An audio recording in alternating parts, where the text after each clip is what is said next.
Have you ever pondered upon why an almighty, all-powerful and self-sufficient God would create a world and humans in his own image? This question, a profound one, has intrigued theologians, philosophers and thinkers for centuries. It's a query that touches the very heart of our existence, our purpose and our understanding of the divine. This God we're referring to is described as all-powerful, omnipotent, capable of doing anything and everything. He's also self-sufficient, needing nothing from anyone or anything. So why then would such a God create a universe, a world and creatures like us, in his own image?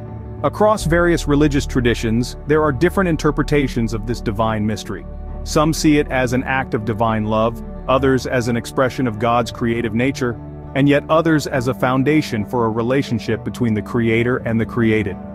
To delve into this profound question, we need to explore some fundamental theological concepts.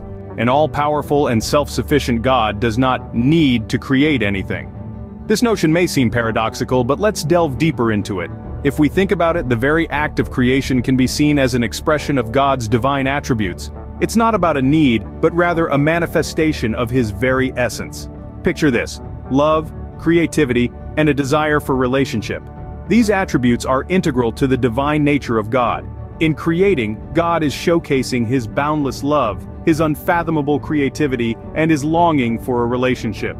This view of creation paints it as a divine exhibition, a canvas on which God paints the picture of his nature for all to see. So, God's act of creation isn't driven by necessity or obligation. Instead, it's an artistic expression of his divine attributes, a testament to his love, his creative prowess, and his desire for relationship. Creation in this view is not a necessity, but a divine choice. God's act of creation can be seen as an expression of divine love. In this light, the creation of the universe, the earth, and all life within it isn't just an exhibition of sheer power, but an act of profound affection. Picture this love as the divine spark that ignited the cosmos, giving birth to stars, planets, and life itself. Now let's bring this closer to home. Humanity, in all its diversity and complexity, is said to be crafted in God's own image. This doesn't necessarily mean a physical resemblance, but rather a reflection of God's attributes, including love, creativity, and a capacity for relationship. In essence, humans are a living testament to divine love, imbued with the same capacity to create, to love, and to form meaningful connections. In viewing creation as an act of divine love, we are invited to see our existence as an expression of God's affection. This divine love is a cornerstone of understanding God's motivation for creation. God created humans with free will, giving them the choice to enter into a loving relationship with him. This concept of free will is fascinating, isn't it? It implies that we, as humans, are not just passive recipients of divine love, but active participants in a relationship with the divine. We're given the liberty to choose our paths, make our decisions, and shape our destinies. This relationship, it's not a forced alliance, but a profound gift, a divine invitation, if you will, extended to every human being. It's through this relationship that we can experience God's love in its fullest sense, enriching our lives in ways beyond our comprehension.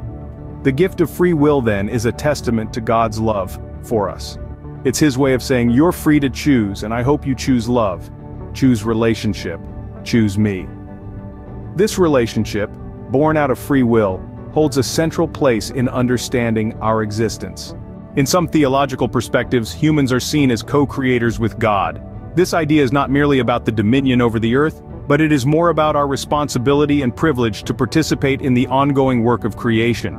In the grand tapestry of existence, we are not just passive observers but active participants. Our actions, our choices, our creativity, all these contribute to the unfolding story of creation. We are entrusted with the task of caring for the earth, of nurturing it, of making it a better place for all creatures. This is a profound responsibility, but it's also a source of deep fulfillment. It allows us to move beyond our self-centered concerns, and to contribute to a greater purpose. It invites us to align our will with the will of the divine, to act not just for our own benefit, but for the benefit of all life. This role of co-creation gives a purpose to human existence and our place in the world. Different religious traditions and theologians offer unique interpretations of these concepts. This diversity is crucial in understanding the breadth of perspectives on divine creation.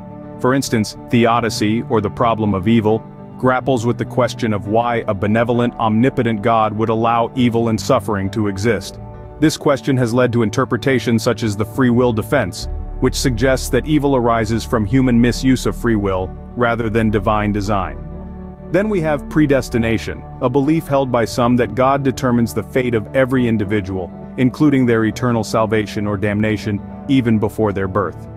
This concept presents a different perspective on the relationship between God and humanity, suggesting a predetermined divine plan. There are countless more interpretations, each with its unique insights and complexities. All these diverse interpretations add depth to our understanding of why an all-powerful God would create the world and humans.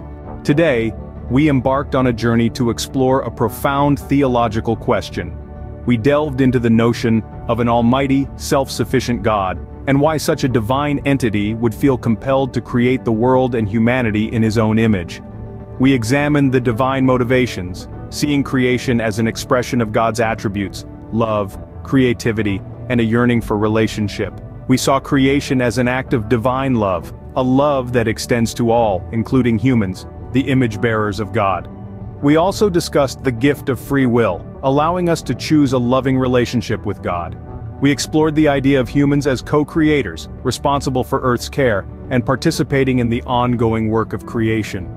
We acknowledged the diversity of interpretations across different religious traditions and theologians. While the question remains complex and profound, it's clear that it touches on fundamental aspects of our existence and our relationship with the divine.